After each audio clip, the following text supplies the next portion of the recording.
Outlook brings to you excerpts from its latest issue titled Adivasi, or the Earliest Inhabitants.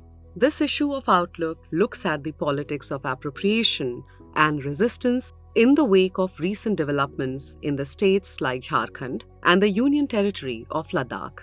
With the general elections due this year, it remains to be seen how the Adivasis, who form more than 8% of the total population, participate and how the identity politics shape up in the future. From the Overlap, a section that looks at news and emerging events from Outlook's special lens. Electoral bonds, shaken and stirred, by Sikdem Dhoobhatacharya from Outlook.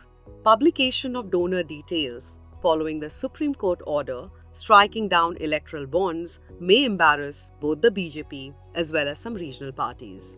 The Supreme Court of India struck down the electoral bond scheme as unconstitutional right when political funding through the scheme had reached its peak. Electoral bonds sold in the last 10 months are worth more than a third of what had been sold over the previous 63 months. Understandably so, as the elections are approaching. The constitutional bench of the Supreme Court not only prohibited further issuance of such bonds, which allow donors to remain anonymous, but also ordered disclosure of donor and recipient details of all political funding through it.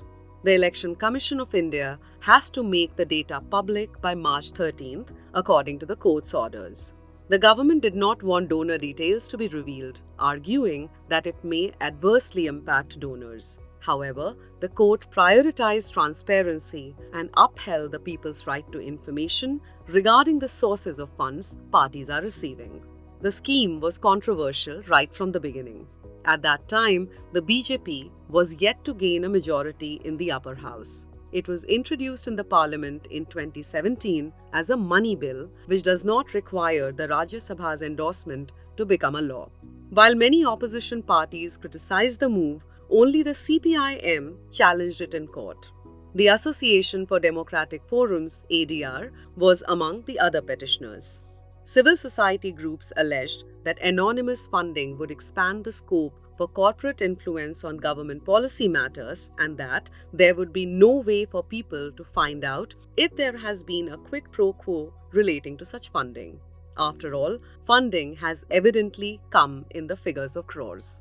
For this and more, read the latest issue of Outlook.